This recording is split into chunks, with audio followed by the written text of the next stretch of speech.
Assalamu alaikum everyone. I'm Anika Farouz, front center head of Dhaka IELTS Center. Welcome you all to our talk show today. We have our honorable intellectual, Dr. Mohammad Imdad, principal of Shohid Model School and College, Uttara Dhaka.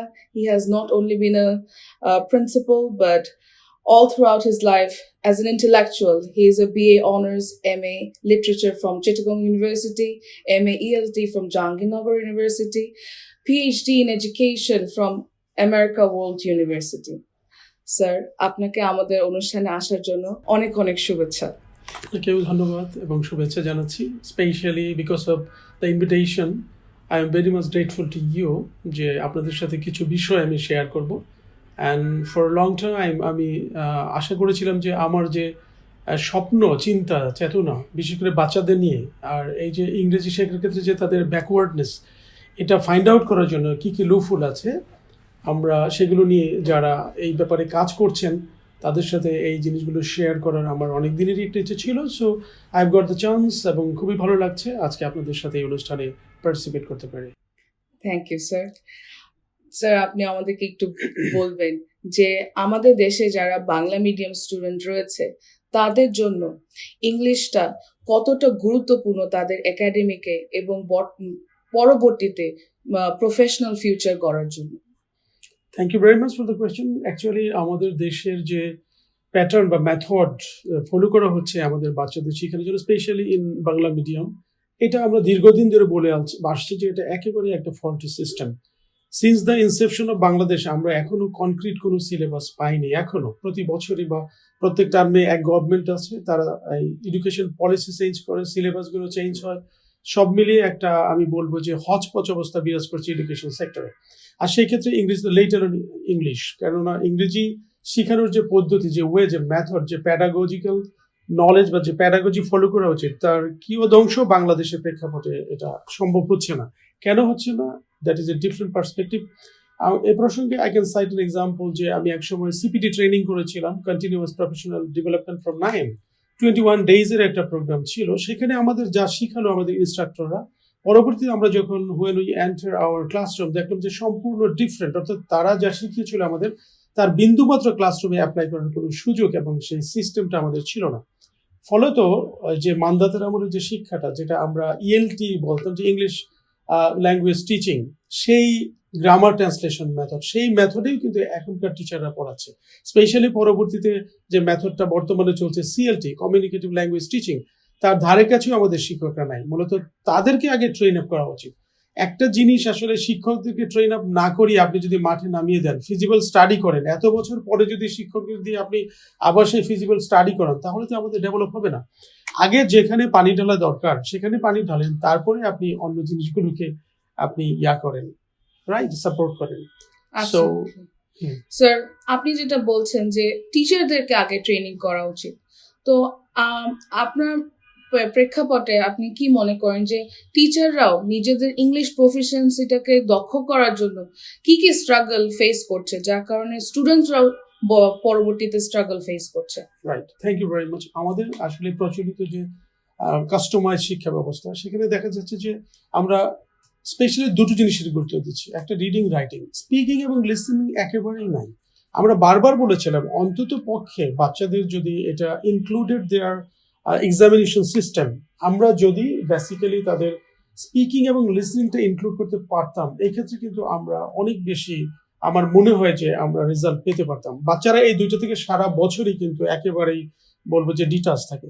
আমরা পরীক্ষার সময় শুধু সোকল question set করা কিছু question তাদের দিচ্ছি, ওরা হয় আইদার মুখস্থ করছে, না হয় সামহাউ তার আনসার করতে পারছে, কিন্তু আমরা সারা বছরই তাদের রিডিং এবং স্পিকিং এর দিকে কিন্তু কোনো নজর দিচ্ছি না। এক্ষেত্রে আমি আপনাদেরকে ধন্যবাদ দিব যে আপনারা, বিশেষ করে ঢাকা আইএলটিএস সেন্টার বা আরো যারা আছেন এই ক্ষেত্রে, তারা কিন্তু এখানে একটা গ্রেট কন্ট্রিবিউশন, যেটাকে আমরা বলবো টাইটানিক একটা কন্ট্রিবিউশন আপনারা দিচ্ছেন, যে বাচ্চাদের এই দুইটা সেক্টর, স্পেশালি স্পিকিং এবং লিসনিং, এই দুইটা নিয়ে আপনারা কাজ করছেন। যেখানে কাজ করার কথা ছিল সদস্য গভর্নমেন্টের, শিক্ষা মন্ত্রণালয়ের, সেখানে এই কাজগুলো আপনারা হাতে তুলে নিয়েছেন। তো আমরা দেখছি যে যারা আইএলটিএস করছে, দেশের বাইরে যাচ্ছে, they are much more fluent than other students. তারা অনেকটা ফ্লুয়েন্সি অর্জন করছে আপনাদের মাধ্যমে। এটা কিন্তু আমাদের কোনো কারিশমা নয়, এটা কোনো প্রতিষ্ঠান থেকে তারা পায় না, বিশেষ করে এডুকেশনাল প্রতিষ্ঠান, বরং এর বাইরে অ্যালং উইথ দিস আপনারা যারা আইএলটিএস সেন্টার আছেন, এই কতগুলো আছে বাংলাদেশে, তার মধ্যে আপনাদেরটা অন্যতম। আপনারাই কিন্তু এই ক্ষেত্রে এগিয়ে আসছেন। স্যার, তাহলে আমরা বুঝতে পারছি যে বর্তমান আমাদের শিক্ষা যে প্রতিষ্ঠানগুলো আছে তারা প্র্যাকটিক্যাল ইংলিশটাতে পিছিয়ে রয়েছে। তো স্যার, আপনার কি মনে হয় যে কারেন্ট স্কুল কারিকুলামে কিভাবে প্র্যাকটিক্যাল ইংলিশ কমিউনিকেশনটা ফোকাস করা উচিত? আচ্ছা, thank you very much for this question. এটা অত্যন্ত একটা আমি বলবো কুল কোয়েশ্চেন, কেননা আপনি দেখেন ফিজিক্স, কেমিস্ট্রি, বায়োলজি সেখানে কিন্তু প্র্যাকটিক্যাল আছে, হোয়াই নট ইংলিশ? যেহেতু ইটস অ্যান ইন্টারন্যাশনাল ল্যাঙ্গুয়েজ, এটাকে বলা হয়েছে লিঙ্গুয়া ফ্রাঙ্কা, কমন ল্যাঙ্গুয়েজ। তাহলে আমরা এই ভাষাটার দিকে কেন গুরুত্ব দিব না?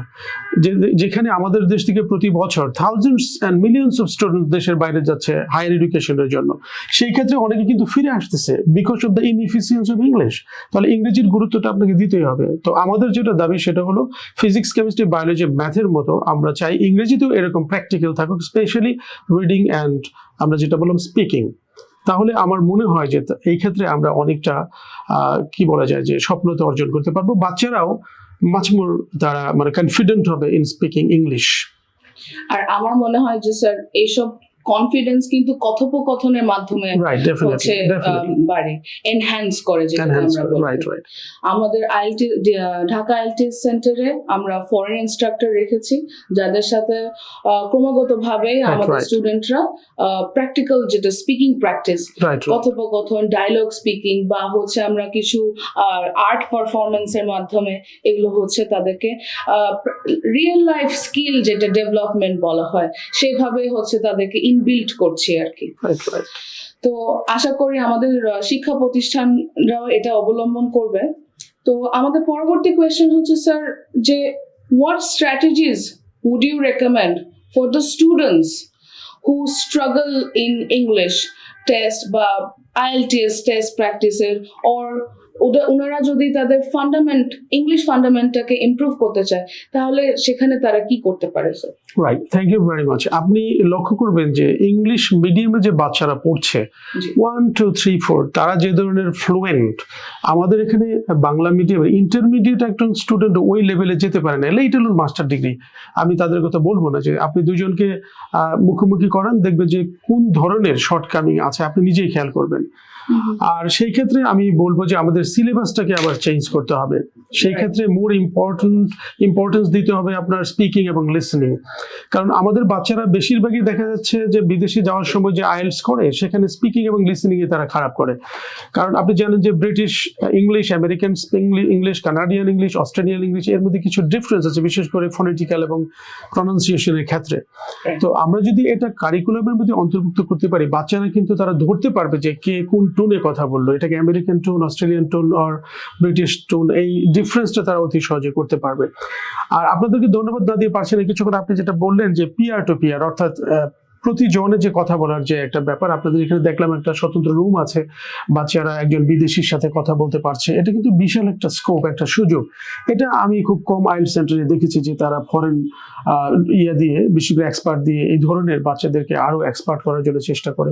এনভায়রনমেন্ট যে ফ্যাক্টর, কারণ language is a habit formation, যেটা বলা হয়, আপনি অভ্যাসের মাধ্যমে এটা গড়ে তুলতে হবে। সেক্ষেত্রে কনভারসেশন যে মাস্ট। আপনি অনেক জানেন, যেমন আপনি ধরেন আমি এমনও দেখেছি আমার কোনো স্টুডেন্ট 95 পেয়েছে ইংরেজিতে, E1 এ 95, E2 তেও 95, বাট তাকে 2 মিনিট কথা বলতে দিলে সে কথা বলতে পারে না। মানে এমন অবস্থা যে বোম ফিট করে দিলেও, মানে বোম ব্রাস্ট করে দিলেও সে 2 লাইন বলতে পারছে না। তাহলে আমার 95 কে কি লাভ হলো? বরং দেখলাম যে আইএলটিএস করে সে ছেলে অনর্গল আমার সাথে কথা বলছে। তাহলে ব্যর্থতা কিন্তু আমাদের প্রাতিষ্ঠানিকভাবে।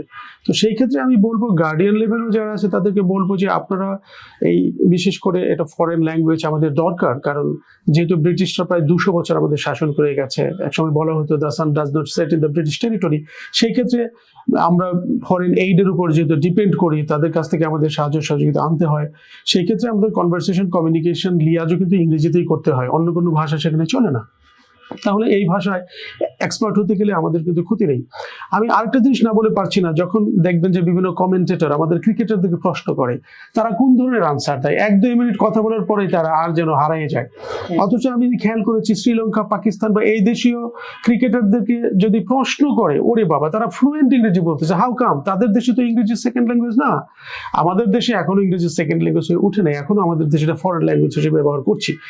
আমাদের ব্যাপারটা হলো যে আমরা চেষ্টা করি না, আমরা শুধু বলি এটা করতে হবে, করা উচিত, কিন্তু আসলে এটা করার জন্য বা অ্যাপ্লাই করার জন্য, ইমপ্লিমেন্ট করার জন্য যে পলিসি দরকার সেটা থেকে আমরা একেবারে পিছিয়ে আছি। আমি ধন্যবাদ জানাই এই প্রতিষ্ঠানের যিনি ব্রেন চাইল্ড জনাব মিন্টু ভাইকে, যিনি মোহাম্মদ আলী মিন্টু ভাইকে, যিনি এই নতুনত্ব, কারণ তিনি সবসময় অভিনবত্ব পছন্দ করেন, ইনোভেটিভ যে ব্রেইন তার মধ্যে কাজ করে, সেই ক্ষেত্রে আমি সম্পূর্ণ নতুন একটা জিনিস দেখলাম, আমার ভালো লেগেছে।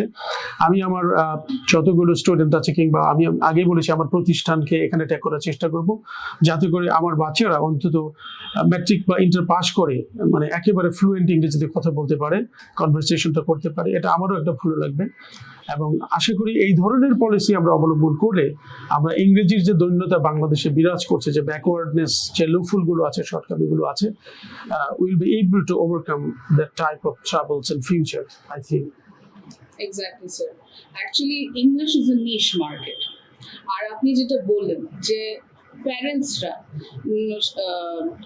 অভিভাবকরা, তারা কিন্তু এইটার ইম্পর্টেন্সটা এখনো বুঝে ওঠেনি। তারা সেই গতানুগতিক স্কুলের যে আদিকাল থেকে হয়ে আসা কারিকুলামটাকে এমন করে রপ্ত করেছে যে সেটাকে তারা বাইবেল মনে করছে বা কোরআন মনে করছে, যে সেটার বাইরে যেতে পারবে না। তারাও কিন্তু এখন পর্যন্ত ওই ইংলিশটাকে প্রাধান্য দেওয়া বা সেটাকে এক্সপ্লোর করার জন্য প্রস্তুত হয়ে ওঠেনি। তাহলে সেই সকল অভিভাবকদের প্রতি আপনার কি মেসেজ থাকবে স্যার? আচ্ছা, থ্যাংক ইউ ভেরি মাচ।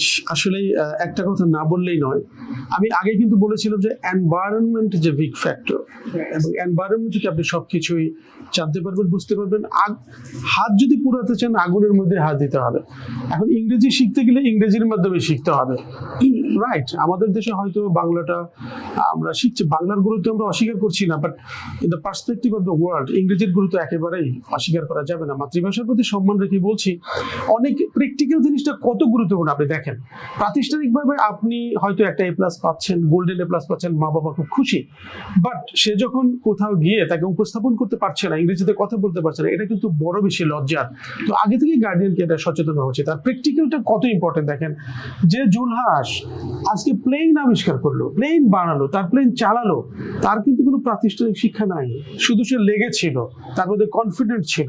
অর্থাৎ প্র্যাকটিক্যাল জিনিসটা কত গুরুত্বপূর্ণ। তার কিন্তু A+ নাই, সে ম্যাট্রিকও পাস করে নাই, অথচ সে উড়োজাহাজ আবিষ্কার করেছে, উড়োজাহাজ বানিয়েছে, সেটা আকাশে উড়িয়ে দেখিয়েছে। তাহলে বুঝতে হবে যে প্র্যাকটিক্যাল জিনিসটার গুরুত্ব অনেক বেশি সাবজেক্ট নলেজের চেয়ে। অর্থাৎ আপনাকে অ্যাপ্লাই করতে হবে। আপনি একটা জিনিস পড়লেন, একটা প্রশ্ন মুখস্থ করে ফেলছেন, জার্নি বাই বোট আপনি মুখস্থ করেছেন, 10 পাতা লিখেছেন, বাট আপনাকে যদি আমি বলি জার্নি বাই ট্রেন, তখন দেখা যাচ্ছে আপনি সেটা নিয়ে কথা বলতে পারছেন না, কারণ আপনার ওইটা পরীক্ষায় পাশের জন্য করেছেন। আপনাদের জানতে হবে, অর্থাৎ in the perspective of the world আপনাকে যে শিখতে হবে, সেই ব্যাপারে আপনি মেন্টালিটি বা আপনি মেন্টালি আপনি ওইভাবে প্রিপেয়ার্ড না। এই জন্য গার্ডিয়ানদেরকে বলবো যে আপনারা অবশ্যই বাচ্চাদের এই ব্যাপারে সচেতন হবেন। 95 বা A+টা জীবনে অনেক কিছুই আনে না, বাট সে যদি সবকিছু জানে ভালোভাবে, সেটাই কিন্তু আপনার জন্য, আপনার ছেলের জন্য এবং তার ভবিষ্যতের জন্য আরো বেশি কার্যকর ভূমিকা পালন করবে বলে আমি বিশ্বাস। সেই ক্ষেত্রে আপনারা ঢাকা আইএলটিএস সেন্টারে আসতে পারেন, ইনশাল্লাহ এখান থেকে 100% সাপোর্ট আপনারা পাবেন। আমি নিজে এখানে এসেছি এবং তাদের সাথে কথা বলেছি।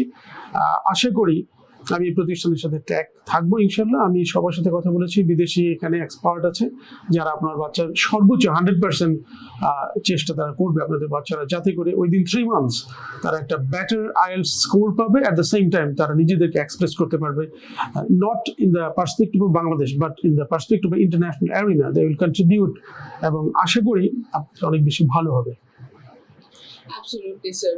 ইভেন আমার মনে হয় যে বাংলাদেশের মধ্যেও তারা যদি ইংলিশ ল্যাঙ্গুয়েজ কমিউনিকেশনটা একটা লাইফ টাইম স্কিল হিসাবে ডেভেলপ করে, তাহলে কিন্তু সে দেশের বাইরে না যাক, কিন্তু দেশের বাইরে থেকেও কিন্তু এখন আমরা ইন্টারন্যাশনালি রিমোট ওয়ার্ক করি। এখন কিন্তু work from home, remote work শুরু হয়েছে। কিন্তু সে যদি ইংলিশে কমিউনিকেটই না করতে পারে, তাহলে তো সে কখনো একটা ফর্মাল স্ট্যাবলিশমেন্ট, একটা clear line of communication, formal line communication establish করতে পারে। আমাদের এখানে রয়েছে স্পোকেন ইংলিশ। কেন আমরা এই স্পোকেন ইংলিশটা রেখেছি? কারণ আমরা দেখতে পাচ্ছি স্টুডেন্টরা অতিরিক্ত ডিমোটিভেটেড থাকে। নট অনলি ডিমোটিভেটেড, তারা একটা সেলফ কনফিডেন্স এর ল্যাকিংস এ ভোগে, যে আমার কি দ্বারা ইংলিশ সম্ভব না, ও মানে এটা যেন একটা পাহাড় ভেঙে যাবে তাদের মাথার উপরে। তো স্যার, আমার ফাইনাল কোয়েশ্চেন আপনার জন্য, যে এই সকল স্টুডেন্ট যারা ডিমোটিভেটেড ফিল করে তাদের জন্য আপনার কি অ্যাডভাইস থাকবে তাতে যেন তারা ইংলিশটাকে একটা স্কিল হিসেবে এবং লাইফ টাইম একটা স্কিল হিসেবে অ্যাডপ্ট করে নেয়?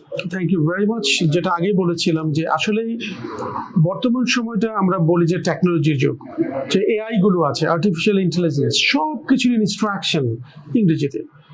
এভরি ইনস্ট্রুমেন্ট, সব কিছু, মোবাইল থেকে শুরু করে ল্যাপটপ থেকে শুরু করে, আপনি রিমোট এরিয়ায় যান, অনেক বাচ্চারা কিন্তু তারা ঘরে বসে ইনকাম করছে, ঘরে বসে তারা এই ফ্রিল্যান্সিং করছে, বিভিন্ন ধরনের যে মানি আর্নিং এর যে সোর্স গুলো আছে ব্যবহার করে তারা কিন্তু ঘরে বসে ডিজিটাল মার্কেটিং করছে, তার ইনস্ট্রাকশন গুলো কিন্তু ইংরেজিতে।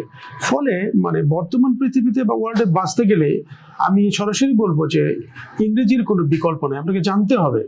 ইভেন আমরা যদি কূপমণ্ডুক হয়ে থাকি, শুধু বাংলাদেশকে জানলেই তো হবে না, এখন তো আমরা একটা হোল ওয়ার্ল্ডের বাসিন্দা, ফুল কসমস, মানে হোল ওয়ার্ল্ডই আমি একজন বাসিন্দা, যেটা আমরা ইন্টারন্যাশনাল সিটিজেন বলতে পারি। সেই ক্ষেত্রে আজকে ঘরে বসে আমি বিভিন্ন দেশে কি হচ্ছে সেটা জানতে পারছি, এবং সেই তথ্যগুলো কিন্তু বাংলাতে না, সেই তথ্যগুলো কিন্তু ইংরেজিতে আসছে। ফলে আমি যদি আমাকে বেটার এক্সপোজার দেখাতে চাই সমাজে, রাষ্ট্রে, তাহলে আমাকে অবশ্যই ইংরেজিটা জানতে হবে, এর কোনো বিকল্প নাই, ব্যতিক্রম নাই। সেই ক্ষেত্রে যারা ডিমোটিভেটেড তাদেরকে বলবো যে আসলেই কনফিডেন্ট জিনিসটা অনেক বড় জিনিস। আমি তো ব্যক্তিগত জীবনে দেখেছি অনেক বাচ্চারা মাদ্রাসা ব্যাকগ্রাউন্ড থেকে আসছে, বলছে স্যার ইংরেজি কিছুই জানি না, মাদ্রাসায় কিছুই পড়ায় নাই। তো দেখা যাচ্ছে যে তাদেরকে মাথায় হাত দিয়ে বলেছে যে বাবা এটা অস্বাভাবিক কিছু না, এটা তো ল্যাঙ্গুয়েজ, তোমাকে 95 পেতে হবে না, English is A language, Bangla যেমন ল্যাঙ্গুয়েজ, ইংরেজিও ভাষা, ফ্রেঞ্চ ভাষা, সবই তো ভাষা। ভাষা শিখে তো সহজ। যে দেশে, আমাদের দেশে আমরা শুনি যে রুনা লালা 17টা ভাষায় গান গাইতে পারে, আরো অনেকে আছে যারা অনেকগুলো ভাষা জানে, তো তারা তো এটা চেষ্টা করে শিখেছে বাবা। তো দেখা যাচ্ছে তারা কিন্তু ওই ডিমোটিভেটিভ থেকে অনেকটা আমার মোটিভেশন পেয়ে অনেকটা মানে তারা পরিবর্তন হয়েছে এবং তারা ভালো করেছে। এবং পরবর্তী বলতে স্যার আপনার প্রতি আমরা গ্রেটফুল যে আপনি বলাতে আমরা অনেকটা আমরা মোটিভেটেড হয়েছি। এবং এভাবেই কিন্তু বাচ্চাদেরকে আমরা বলেছি যে না, ডিমোটিভেটেড কোনো সুযোগ নাই, সবকিছুই সম্ভব, মানুষের দ্বারাই সবকিছু সম্ভব, মানুষ সবকিছুই করতে পারে, তার ইচ্ছা শক্তি, যেটা ফ্রি উইল, তার যে উইল, তাদের ইচ্ছা, সেটাই কিন্তু সবচেয়ে বড় বিষয়। এই জন্য ডিমোটিভেটেড হওয়ার কোনো সুযোগ নেই, চাইলেই তুমি শিখতে পারবা। যারা ছাত্র আছো, তোমরা যদি চাও তোমরা ঢাকা আইএলটিএস সেন্টারে অন্তত ভর্তি হয়ে দেখতে পারো, আশা করি তোমাদের কাঙ্ক্ষিত ফল এখান থেকে তোমরা পাওয়া। স্যার, আমাদের দেশের সকল ছাত্রছাত্রীদের উদ্দেশ্যে অ্যাজ আ প্রিন্সিপাল আপনার কিছু মেসেজ তাদেরকে ছড়িয়ে দেন, কি বলার আছে? Thank you very much. আসলে আমাদের দেশের ছাত্রছাত্রীর প্রতি আমার একটাই যেটা উপদেশ থাকবে সেটা হলো প্রত্যেকটা জিনিস সিরিয়াসলি নিতে হবে তোমাদের। তোমরা বেশিরভাগ সময় জিনিসগুলোকে লাইটলি নিয়ে, তোমাদের আপনার হয়তো মনে আছে যে এক সময় বাজারে কিছু গাইড ছিল, touch and pass, one night preparation, গাইডগুলোর নাম ছিল, বাচ্চারা এগুলো পড়েই পরীক্ষার হলে যেত। মানে ফলে কনফিডেন্স লেভেলগুলো কিন্তু আগে থেকে একদম ডিস্ট্রয় করা হয়েছে। এবং টিচাররা অনেক সময়, এটা আমার টিচার কমিউনিটির কিছু দোষ আছে, দেখা যায় যে একটা দুর্বল ছাত্রকে সে বুলিট করে যে তোর দ্বারা কিছু হবে না, এই ধরনের কথা কখনোই বলা যাবে না, বরং ওই তোর দ্বারা হবে না, ওই ছেলেটাই একদিন ইঞ্জিনিয়ার হবে, ডাক্তার হবে, সে প্লেন আবিষ্কার করবে বা এই জাতীয় জিনিস করবে। এবং ছাত্রদের প্রতি আমার আরো একটা অনুরোধ যে তোমরা অবশ্যই কনফিডেন্স সহকারে যে জিনিসটাই পড়ো বুঝে শুনে পড়তে হবে। মানে যে সোকল্ড ভাষা লাইটলি নলেজ নিয়ে কোনো লাভ হবে না, যে বিষয়টা পড়ো অত্যন্ত সিরিয়াসলি পড়বা এবং তোমার টার্গেট ঠিক করতে হবে। আমাদের দেশে অনেক স্টুডেন্টদের কোনো টার্গেটই নাই, দে আর টার্গেটলেস। তো তোমাদের টার্গেটটা আগে থেকেই ফিক্সড করতে হবে যে আমাকে এত দূর যেতে হবে, এবং সেই টার্গেটটাই তোমাকে কিন্তু তোমার যে কাজটা সেটা সুচারুরূপে সম্পন্ন করতে সাহায্য করবে। এই প্রসঙ্গে আমি একটা কথা না বলেই পারছি না। একজন বিখ্যাত মনীষী বলেছেন যে if you do not run, just walk. If you do not walk, just crawl. তুমি যদি দৌড়াতে না পারো, হাঁটো, হাঁটতে না পারো, ক্রল করো, but in all means keep moving. তোমাকে কোনোভাবেই থামানো যাবে না কোনো কিছু, তোমাকে চলতে হবে। ওই টার্গেটটা নিয়ে তুমি যদি এগিয়ে যাও তাহলে অবশ্যই সেই টার্গেটটা তুমি ফিল আপ করতে পারবে বলে আমি আশা করি বা বিশ্বাস করি। Thank you so much sir, আপনার এত গুরুত্বপূর্ণ বক্তব্য আমাদের এত রাখার জন্য, এত সুন্দর সুন্দর এবং এত সহজ কথায় সবাইকে আপনার বার্তা পৌঁছে দেওয়ার জন্য, যে কতটা গুরুত্বপূর্ণ ইংলিশ ল্যাঙ্গুয়েজ আমাদের জন্য, এটা একটা লাইফ টাইম স্কিল হিসেবে নেওয়ার জন্য, শিক্ষার জন্য, এবং শুধুমাত্র দেশে না বিদেশে এবং নিজের জন্য এটা অনেক গুরুত্বপূর্ণ একটা জিনিস। তো আজকে আমাদের অনুষ্ঠানটা এখানে সমাপ্ত করছি। Thank you so much sir once again আমাদের সাথে উপস্থিত থাকার জন্য আর আপনার ভ্যালুয়েবল টাইমটা আমাদেরকে দেওয়ার জন্য। Thank you so much. আপনাকেও ধন্যবাদ, এবং ঢাকা আইএলটিএস সেন্টারের সকল পর্যায়ের যারা কর্মী বান্ধব আছেন, যারা কর্মী আছেন, যারা কর্মকর্তা আছেন, সবাইকে পবিত্র রমজানের শুভেচ্ছা। সবাই ভালো থাকবেন, সুস্থ থাকবেন। আসসালামু আলাইকুম ওয়া রাহমাতুল্লাহি ওয়া বারাকাতুহু।